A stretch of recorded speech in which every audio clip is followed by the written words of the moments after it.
جس نے اپنے ہاتھ سے قلادہ پہنایا 1700۔ حضرت عمرہ بنت عبد الرحمن بیان کرتی ہیں کہ حضرت زیاد بن ابو سفیان نے حضرت عائشہ کو لکھا رضی اللہ تعالی عنہا۔ ابن عباس رضی اللہ تعالی عنہما کہتے ہیں جو شخص مکہ مکرمہ کی طرف قربانی کا جانور بھیج دے اس پر وہ ہر چیز حرام ہو جاتی ہے جو حج کرنے والے پر حرام ہوتی ہے، یہاں تک کہ اس جانور کو ذبح کر دیا جائے۔ عمرہ کہتی ہیں اس پر حضرت عائشہ رضی اللہ تعالی عنہا نے فرمایا جو ابن عباس نے کہا وہ درست نہیں،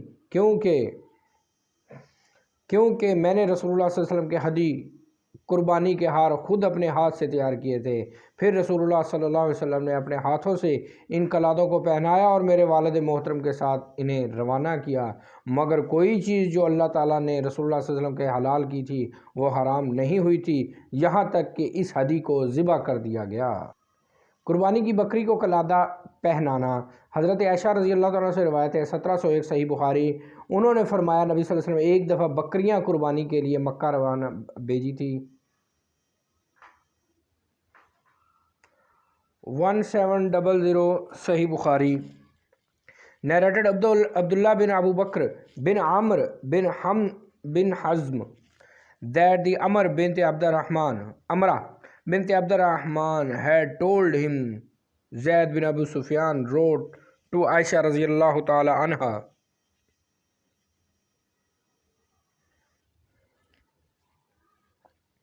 that the Abdullah bin Abbas radiyallahu ta'ala anhuma had stated, whoever sent his hadi to Kaaba, all things which are illegal for a pilgrim become illegal for that person till the slaughters. Amra added, Aisha said, it is not like what Ibn Abbas had said.